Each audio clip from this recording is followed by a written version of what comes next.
This presentation will talk about the Swiss-American congregation of Benedictines. This is the other major Benedictine congregation in the United States.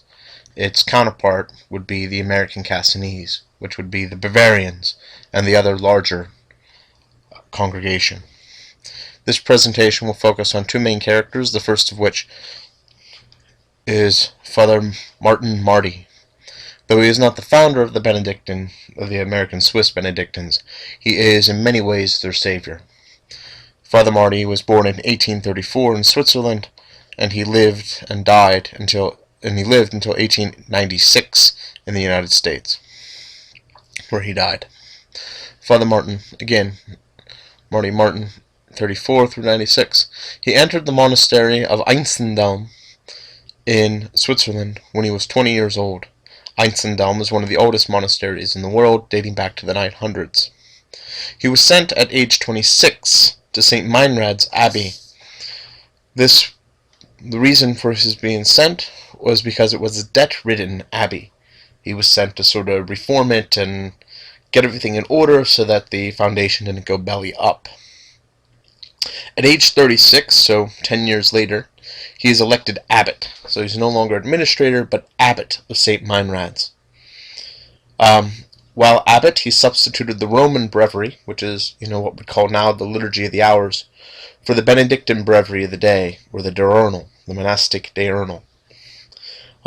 Slightly longer breviary prays more of the Psalms, and in fact now the monastic breviary still prays the cursing Psalms, which have been dropped from the Roman breviary. These are psalms that deal with pain and anger and outrage that are just seen as too dark for the general public.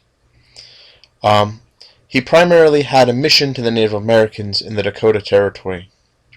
This is one of the main works he sort of wanted to foster.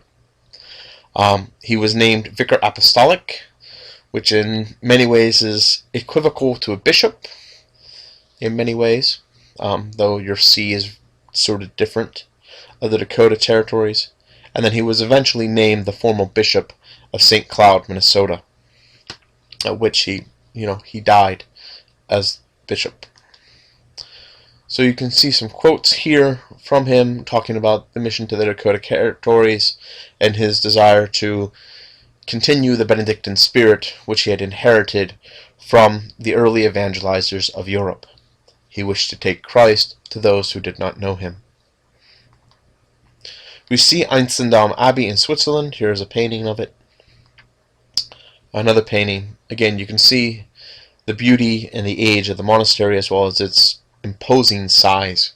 It was built back when and grew when monasteries had thousands of men. Here we see St. Meinrad's Priory in Indiana. This is the original foundation for St. Meinrad's. Like many early foundations of Benedictines in this country, it was a very simple chapel with some housing, some rooms, or what we call in the monastery cells.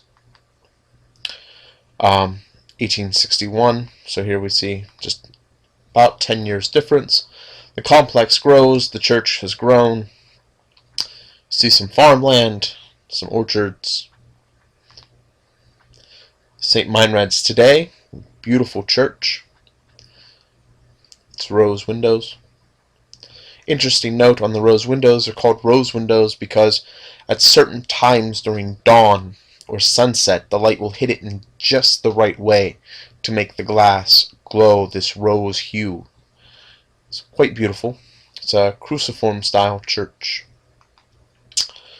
Father Conrad, Froning Conrad, is another huge figure in the Swiss-American congregation.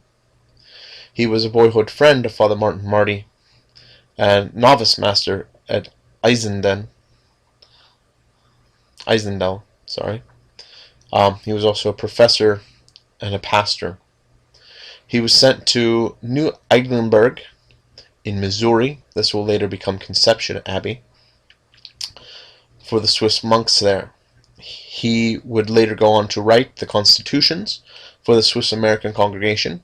Remember, Benedictines are grouped ever since the 1800s into congregations. Each congregation has a constitution. Many in similar ways to the congregations, as we would say, not the orders, but the congregations of religious today. They have the constitutions and they also follow a rule, be it the rule of St. Francis or what have you. For us, Benedictines, we have the rule of St. Benedict and then the constitutions of our individual congregation, which give us more specific guidelines and bureaucratical procedures. He was influenced by the Byron reform and the Byron monastic ideal. So, whereas the American Cassinese did a lot of pastoral work in parishes with the immigrants, and education was sort of an outshoot of that, but an important outshoot, the Swiss American will focus more on education and contemplation and prayer, again, which can be seen by the use of the monastic diurnal, which again is a heavier breviary. And eventually, though, they will shift into parish work as time goes on, just as the American Cassinese are losing more and more of their parishes, the Swiss American have gained more, and the distinctions between the two congregations, which at one point in the early 1900s was very significant, has now almost disappeared, except for, again, bureaucratical procedures and organizational structure. Again, you see Father Conrad's idea of the Benedictines, again, being missionaries as they were in the early days and the dark days of Europe after the fall of the Roman Empire. This is how they saw America, as sort of a new missionary territory. And indeed, at this time it was. It was under the Congregation for the